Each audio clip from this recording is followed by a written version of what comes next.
주님을 사랑하는 줄 주님께서 아시나이다. 이르시되 내 어린 양을 먹이라 하시고 또 두 번째 이르시되 요한의 아들 시몬아 내가 나를 사랑하느냐 하시니 이르되 주님 그러하나이다. 내가 주님을 사랑하는 줄 주님께서 아시나이다. 이르시되 내 양을 치라 하시고 세 번째 이르시되 요한의 아들 시몬아 내가 나를 사랑하느냐 하시니 주께서 세 번째 내가 나를 사랑하느냐 하심으로 베드로가 근심하여 이르되 주님 모든 것을 아시오매 내가 주님을 사랑하는 줄을 주님께서 아시나이다. 예수께서 이르시되 내 양을 먹이라. 내가 진실로 진실로 내게 이르노니 내가 젊어서는 스스로 띠띠고 원하는 곳으로 다녔거니와 늙어서는 내 팔을 벌리리니 남이 내게 띠띠우고 원하지 아니하는 곳으로 데려가리라. 아멘. 어제 다들 너무 고생하셔가지고 몸살나서 오늘 많이 못 오실 줄 알았어요.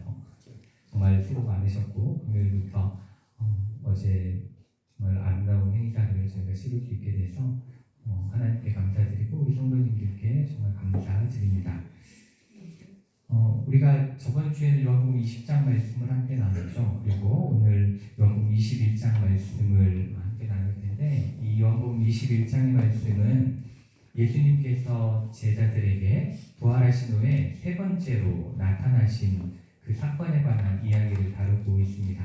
근데 이 21장을 보시면 약간 앞에와 약간 느낌이 달라요. 그리고 20장 마지막 절, 저번 주에 읽었던 본문이 20장 30절, 31절인데 이 특히 31절에 보면 오직 이것을 기록함은 이렇게 말씀하면서 마치 요한복음이 20장으로 끝나는 것 같은 느낌, 이제 목적을 설명해서 이제 20장에서 끝나는 것 같은 느낌을 줍니다.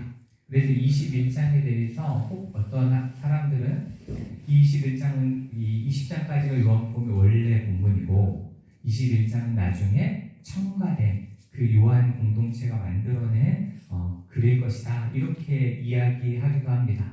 그런데 제가 이제 이런 신학적인 얘기를 들어서 죄송한데 성경은 지금은 우리가 성경책을 기독교백과님만 사서 쓰고 뭐 인터넷에 주문하면 다음날 오고 막 이러잖아요. 근데 예전 이 초대교회 때 성경을 다 누가 베껴 쓰는 거예요. 하나하나 다 베껴 써서 그걸 가지고 또 딴 사람이 또 베껴 쓰고 이렇게 해서 그 성경을 만들어냈는데, 그래서 성경을 원본 그리고 사본 이런 식으로 구분을 합니다. 그리고 사본은 뭐 여러 사람이 베껴 썼으니까 여러 종류가 되게 다양하게 있겠죠. 그리고 그 중에는 쓰다 보면은 좀 헷갈려서 한 문장에 뛰어넘기도 하고 뭐가 빠지기도 하고 뭐 이런 것들이 있기도 해요. 그래서 이제 학자들이 원본은 뭔지 모르죠. 아무도 원본은 뭔지 모르지만 사본을 여러 개 놓고 이제 그걸 가지고 이렇게 연구를 많이 합니다. 그런데 이 요한복음 21장의 내용이 후대에 첨가됐다면 21장에 없는 사본이 존재해야 돼요. 그래야 예전에는 없었구나, 후대에 이게 하나 들어왔구나, 이렇게 이해를 할 텐데 이 요한복음을 베껴 쓴 사본들 중에 어떤 것도 21장을 빼놓고 쓴 것도 없어요. 그러다 보니까 이것은 처음부터 이렇게 21장으로 쓰여졌다, 요한복음 21장으로 구성되어 있다, 이렇게 이야기를 하게 되고, 그렇지만 21장은 약간 그 에필로그 같은 부록 같은 느낌을 줍니다. 요 이야기만 따로 이렇게 하나 존재하는 것 같은 그런 느낌을 주기도 합니다. 그런데 어쨌든 이 말씀이 제자들에게 세 번째 나타났다는 것은 분명히 성경이 이야기를 하고 있어요. 21장 오늘 1절 말씀을 보시면 그 후에 예수께서 디베랴 호수에서 또 제자들에게 자기를 나타내셨으니 이러면서 제자들에게 부활하신 후에 그 후 얼마 동안 있다가 나타나셨다라는 걸 한번 이야기하고 있고, 14절에 보시면 이것은 예수께서 죽은 자 가운데서 살아나신 후에 몇 번째로? 세 번째로 제자들에게 나타나신 것이다, 이렇게 기록을 하고 있습니다. 우리가 20장을 살펴보면 20장에서 부활하신 예수님을 가장 먼저 만난 사람은 막달라 마리아, 그렇죠? 막달라 마리아지만 제자들에게 그 후에 두 번 나타나셨다라고 말씀하고 있어요. 한 번은 안식 후 첫날 저녁 때, 그러니까 부활하신 날 저녁에, 그렇죠? 부활하신 날 저녁에 도마를 제외한 나머지 제자들이 유대인들이 자기들이 잡으러 올까봐 두려워해서 문을 모두 다 닫고 있을 때에 예수님께서 들어오십니다. 근데 이게 굉장히 어려운 말이에요. 이 육신을 가지고 죽으셨다가 육신을 가지고 살아나셨는데 문을 꽁꽁 닫고 있는데 거기로 예수님이 들어오신 거예요. 그래서 이 부분에 대해서는 굉장히 많은 논란이 있습니다. 근데 성경은 그 답을 알려주진 않고 있어요. 어쨌든 예수님이 그렇게 한번 들어오셨고, 두 번째는 그 도마가 같이 있을 때, 그렇죠? 도마가 같이 있을 때 또 나타나시는데 그때에도 성경에 뭐라고 써 있냐면 문들이 닫혀 있음에도 불구하고 그렇게 하고 예수님이 닫힌 문 안으로 들어오시죠. 그런 다음에 도마에게 못 박힌 손자국과 창에 찔린 옆구리를 보여주시는, 그렇게 두 번을 나타나십니다. 그리고 오늘 말씀 속에서 세 번째 이제 예수님이 그들에게, 제자들에게 오시게 되는데, 이때는 이 앞에 두 번은 굉장히 빠른 시기예요. 하루, 8일 뭐 이런 식으로 떨어져 있는 당일 8일 후 뭐 이런 식으로 되어 있지만, 오늘이 21장의 말씀은 부활하신 지 꽤 된 시간으로 보여집니다. 왜냐하면 부활하셨을 때 제자들은 어디에 있었냐면 예루살렘에 있었어요. 예루살렘에서 예수님을 슬퍼하고 두려워하고 이렇게 있었습니다.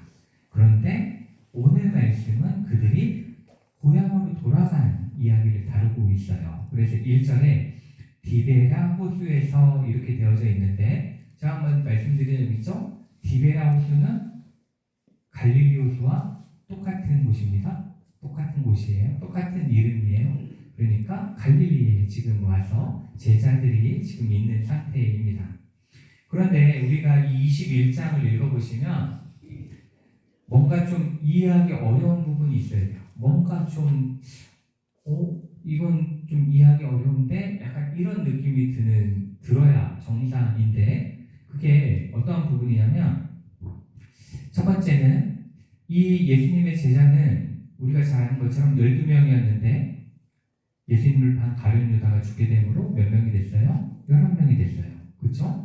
11명이 됐는데 오늘 2절을 읽어보시면, 자, 시몬 베드로, 두 번째 도마, 갈릴리 가나 사람 나다나엘, 세베대의 아들은 2명이죠? 2명, 그리고 또 다른 제자 2, 이렇게 7명만 있습니다. 제자들이 다 같이 있지 않고 7명만 있는 거예요. 그렇다면 나머지 4명은 어디 간 걸까? 이런 걸 우리가 생각해 볼 수가 있는 거죠. 아마 뭐 고향이 다른 지역이었기 때문에 그 사람들은 또 그 사람들 고향으로 돌아갔을 것이다, 이렇게 생각을 할 수도 있고, 아니면은 이 7명은 직업이 어부인데 나머지 4명은 어부가 아니었기 때문에 한 자리 없었을 것이다, 이렇게 생각을 할 수도 있습니다. 그렇지만 어쨌든 11명이 함께 무언가를 기다리고 예수님의 부활을 뭔가 기억하고 이러진 않았다는 건 확실한 것 같아요. 7명만 있기 때문에. 그리고 또 하나 드는 의문이 한 가지 있는데, 그건 바로 3절입니다. 3절 말씀을 보면 시몬 베드로가 이렇게 이야기하죠. 나는 물고기 잡으러 가겠어, 이렇게 이야기합니다. 물고기나 잡겠다는 거예요.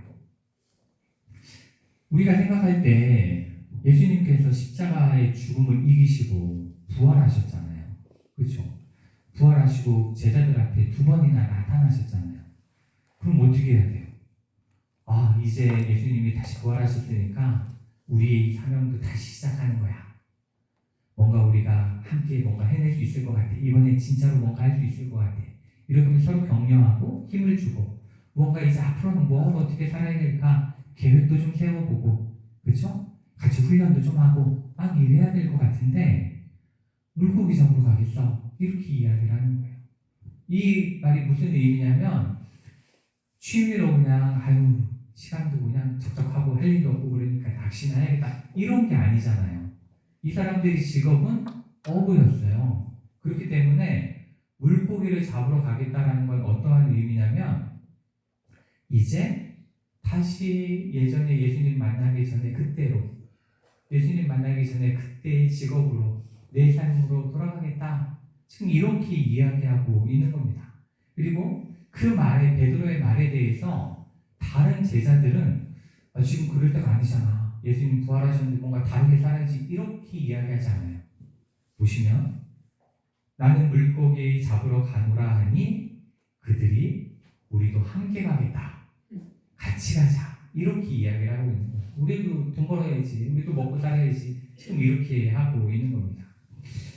저는 이 말씀을 이렇게 묵상하면서 그들 7명만 남았다라는 것, 그리고 남겨진 제자들이 예수님을 만나기 전의 삶으로 다시 돌아가려고 막 이렇게 회개하는 것과 같은 이러한 모습을 보면서 왜 그럴까 생각하다가 아마도 그들이 뭔가 자신들의 삶의 목적을 이제 잊어버렸기 때문이 아닐까, 잃어버렸기 때문이 아닐까라는 생각을 해보게 되었습니다. 우리가 이 예수님의 삶을 기록한 이 복음서, 그리고 제자들의 이 복음서 안에서의 모습을 보면서 항상 느끼는 거지만, 예수님의 제자들은 예수님을 계속 따라다니면서도 계속 예수님이 하시는 일이 어떠한 일인가를 이해하지 못하는 내용들이 계속 등장하는 걸 우리가 알 수 있습니다. 그리고 예수님이 원하시는 하나님의 나라를 이 땅에 이루기 위해서 일한 것이 아니라 자신들이 원하는 세상을 예수님께서 이루어 주시기 위해서 예수님을 따르는 모습들을 우리가 종종 목격을 하게 되죠. 그래서 나타나는 마지막 현상이 뭐였어요? 가룟 유다입니다. 가룟 유다가 예수님을 판 건 돈 때문이 아니에요. 돈 그거 조금 받자고 예수님을 판 게 아닙니다. 자신이 원하는 그 나라를 예수님이 이루지 못할 거를 알았기 때문에 그 마음 때문에 예수님을 대제사장에게 팔아넘긴 거거든요. 그 정도로 제자들은 예수님의 일에 관심이 있는 게 아니라 내 일을 예수님이 이루어주기만은 바람을 쫓아다녔던 거죠. 그렇기 때문에 예수님께서 십자가에 달려 죽으셨어요? 그리고 부활하셨어요? 좋아요. 내가 섬기던 그 선생님이 살아나신 거니까 좋습니다. 그리고 기쁩니다.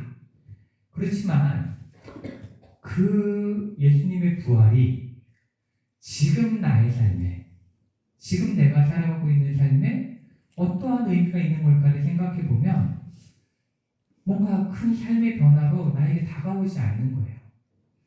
예수님이 부활하셨어도 여전히 그 땅은 누가 지배하고 있어요? 로마가 지배하고 있어요. 옆을 살펴봐도 다 로마 군인들이 어딘가를 지키고 있습니다.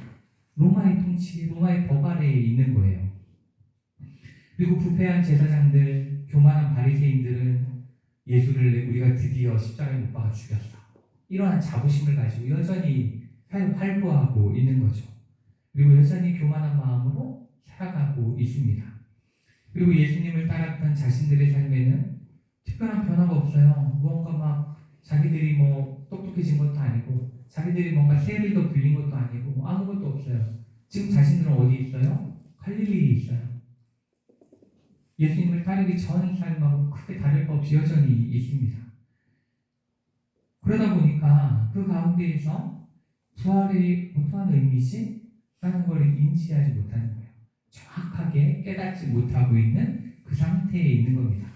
그러다 보니까 예수님을 만나기 전 자신들이 어쨌든 먹고 살아야 했던 그 치열했던 일상의 삶으로 돌아가서 어부의 일을 하고 있는 겁니다.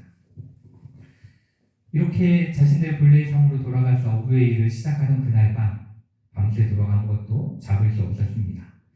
아마도 이 제자들은 그렇게 생각했을 거예요. 벌써 3년, 내가 이 일에 손 놓은 지 3년. 그래서 이 물고기 다시 잡으려면 뭔가 좀 익숙해지는 시간이 필요하겠구나. 다시 좀 열심히 노력을 해야 물고기를 잡겠구나. 이렇게 생각을 하면서 일을 했을 겁니다. 이렇게 아무것도 잡지 못한 새벽에 제가 한번 말씀드린 적이 있는데 기억하시나요 모르겠는데 이 갈릴리 호수는 깊은 데 가서 물고기 잡는 일이 아니에요. 얕은 데서 멀지 않은 곳에서 이렇게 그물을 던지는, 그래서 대략 한 무트로부터 한 100m 정도 지금 떨어진 곳에서 물고기 잡고 있는 상태였습니다.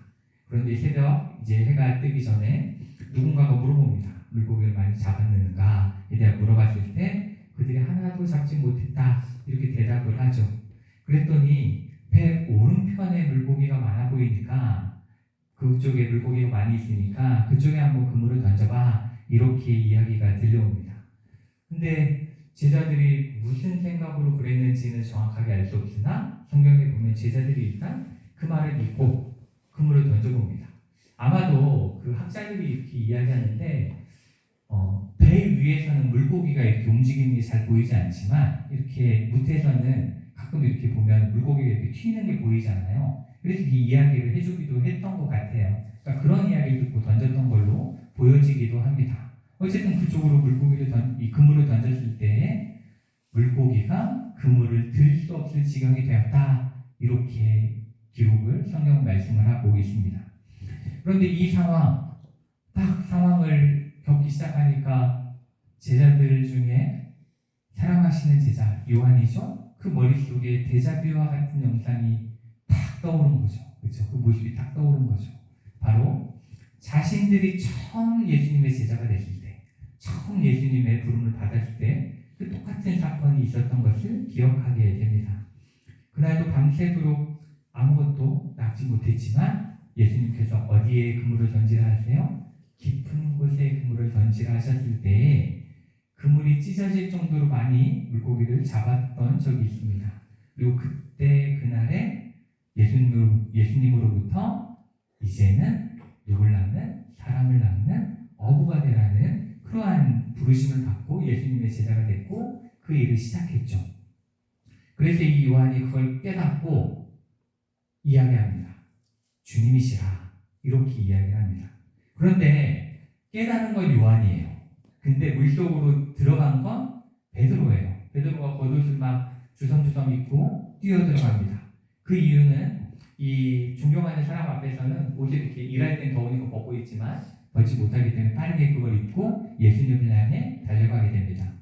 이 요한과 베드로의 모습을 보면 그 막달라 마리아의 소식을 들었을 때 막달라 마리아가 무덤이 비었어요 라고 이야기했을 때가 딱 떠오르죠. 그때도 두 명이 뛰어갑니다. 요한과 베드로죠. 뛰어가요. 근데 요한이 달리기 더 빨랐어요. 근데 무덤 안에 들어간 건 누구예요? 베드로예요. 그런 걸로 볼 때 약간 요한은 이성적이고 뭔가 이렇게 철두철미한 성격인 것 같고 베드로는 일단 뛰어들어오는 일단 하고 보는 즉흥적인 성격. 그래서 이제 베드로가 불같은 사람이었다 뭐 이렇게 판단하기도 하는데 어쨌든 그래서 예수님을 향해서 베드로가 먼저 뛰어가게 됩니다. 이렇게 해서 이제 예수님을 다시 만나게 돼요. 이게 세 번째 만남의 시작이죠. 근데 이렇게 제자들이 이제 배에서 물고기를 다 건져가지고 153마리 혹시 아시나 모르겠는데 이건 아시겠죠? 우리가 그 모나미 불펜에 153 불펜 아시죠? 그 153이 요 153에서 온 거라는 거. 네. 저도 가끔 까먹지만 어쨌든 그렇다는 걸 기억하셔야 됩니다. 네. 어쨌든 그래서 153마리를 가지고 예수님께 이제 나왔을 때 예수님께서 뭐라고 계시냐? 제자들을 혼내시는 게 아니에요. 니네 말이야, 정신 차리고 똑바로 차리고 내가 다시 올 때까지 기다리고 있어야지 뭐 하는 짓이야 이게 돈이나 벌려고 그러고 이렇게 하지 않으시죠. 어떻게 하시냐면 불을 피우고 떡을 만들고 생선을 구우며 아침 식사를 제자들을 위해서 준비하고 계셨습니다. 근데 이 아침 식사를 준비하신다는 건 굉장히 중요한 의미를 가지고 있어요.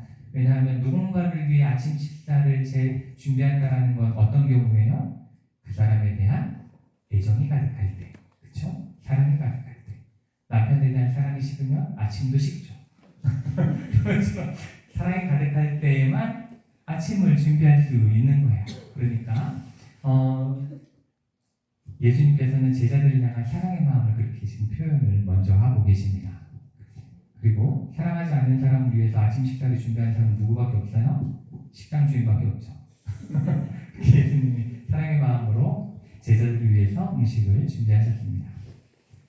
아마도 이 자신들을 위해 아침 식사를 준비하신 예수님의 모습을 통해서 이 제자들은 자신들은 예수님의 십자가의 고난과 부활을 경험했음에도 불구하고 예수님을 만나기 전의 삶으로 정말 아무것도 모를 때의 삶으로 돌아갔는데도 불구하고 그 예수님은 여전히 그들을 사랑하고 계시구나, 우리를 사랑하고 계시구나라는 걸 느꼈을 것입니다.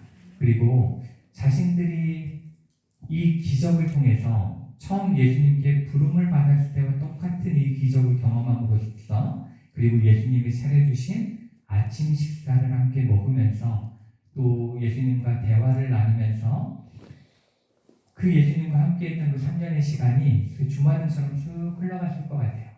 아, 예수님이 이렇게 우리와 함께 하셨고 이런 말씀을 하셨지, 우리 이것을 원하셨지, 이런 것들을 그 시간을 통해서 느꼈을 것 같습니다.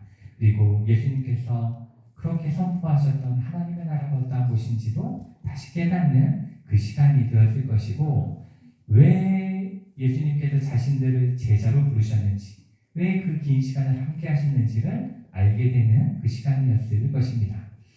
그리고 이제 예수님께서 식사 후에 이제 다른 제자들도 있었지만 대표로 볼 수 있는 베드로를 향해서 이렇게 물으십니다. 요한의 아들 시몬아, 내가 이 사람들보다 나를 더 사랑하느냐? 이렇게 물으십니다. 그것도 몇 번 물으세요? 3번 물으십니다. 똑같이 물으시죠? 그리고 예수님의 질문에 대해서 베드로도 3번의 대답을 합니다. 주님 그러하나이다. 내가 주님을 사랑하는 줄 주님께서 아시나이다. 이렇게 3번을 고백하게 됩니다. 저는 이 예수님이 하신 이 3번의 질문, 내가 이 사람들보다 나를 더 사랑하느냐 이렇게 하시는 이 질문을 묵상하면서 이 질문이 어떠한 의미일까에 대해서 한번 생각해 보게 되었습니다. 그리고 첫 번째로 든 생각은 이 요한복음 13장에 보면 이 베드로가 주를 위하여 내 목숨을 버리겠나이다 이렇게 고백하는 장면이 나와요. 근데 거기서 예수님께서 네가 나를 3번 부인할 거야 이렇게 말씀하시는 게 나오고, 진짜로 예수님이 잡히셨을 때 베드로가 3번 예수님을 부인하죠. 그렇기 때문에 이 3번의 사랑에 대한 이야기를 하심으로써 그 베드로에게 이제 난 네가 3번 부인한 거 용서해 줄게, 이제 넌 다시 내 제자인 거야 이렇게 회복시키시는 말씀으로 한 가지 이해할 수가 있습니다. 근데 저는 이 질문을 이렇게 계속 읽으면서 이런 생각을 해보게 됐습니다. 우리가 사랑하는 연인 사이에 자기가 나 사랑해? 자기 나 사랑해? 이렇게 묻잖아요. 그렇죠? 당신 나 사랑해? 이렇게 불안한 지 오래되셔갖고 이거 감동 다 잊으셨구나. 이 연애하시는 분들 앞에서는 좀 이게 공감대가 확 올 텐데, 이미 좀 너무 좀 메말라 계신 것 같아요. 어쨌든 우리가 이렇게 나 사랑해? 이렇게 묻잖아요. 그렇죠? 한 번도 안 물어보셨어요? 이렇게 묻잖아요.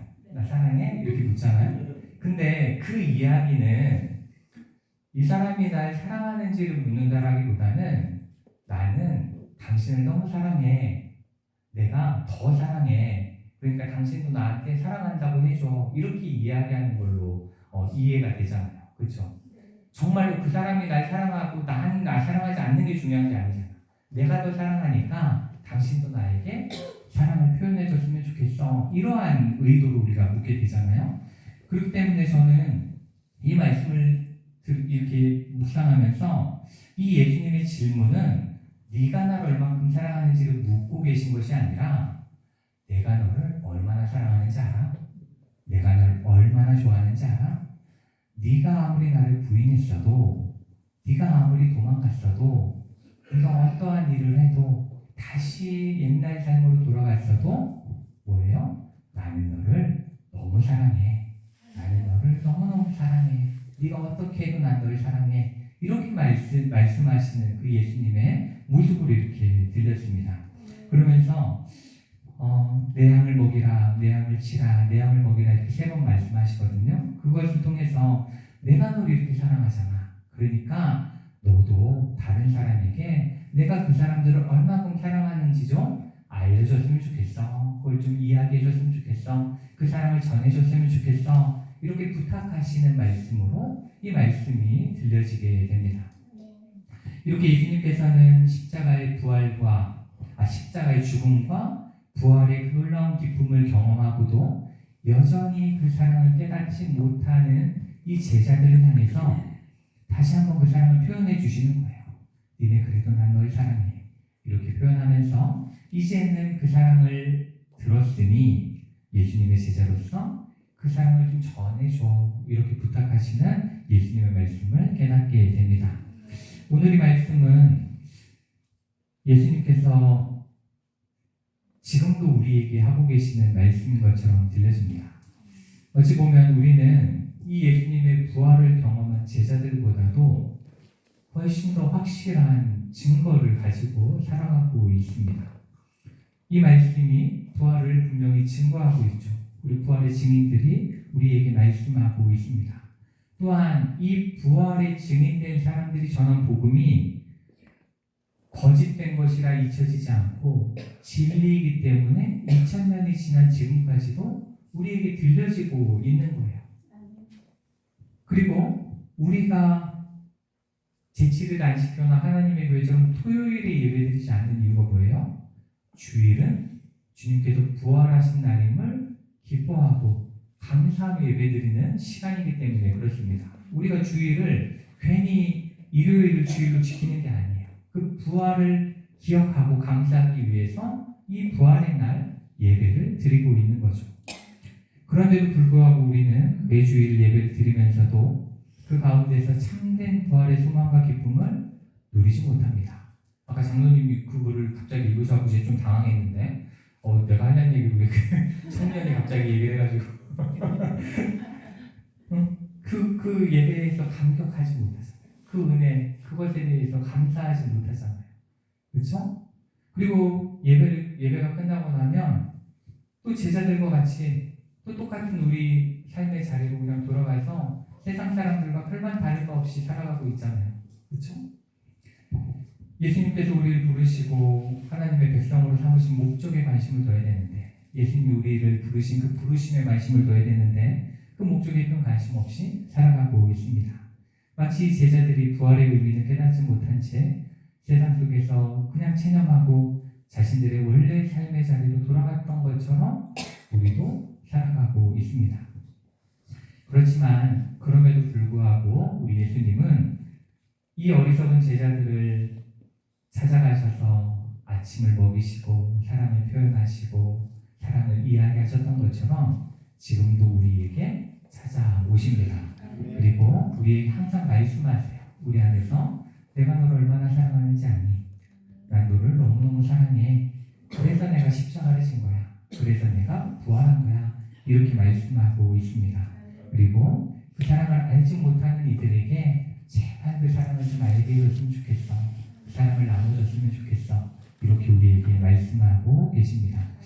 사랑하는 우리 수초대교회 성도 여러분, 언제나 예수님의 사랑의 음성을 이 자리에 나올 때마다 듣는 저 여러분 되시기를 축복합니다. 그리고 정말 그 부활의 은혜를 감사하며 예배드리는 저 여러분 되시기를 원합니다. 그래서 지금 이 순간에도 우리에게 다가오셔서 사랑한다 말씀하시는 우리 예수님의 놀라운 그 사랑 안에 거하시고, 또한 이곳에서 이 안에서도 이곳에 나가셔서도 그 사랑을 나누고 전하시는 그렇게 살아가신 저 여러분 되시기를 주님의 이름으로 축복합니다. 이 시간 그 사랑을 다시 한번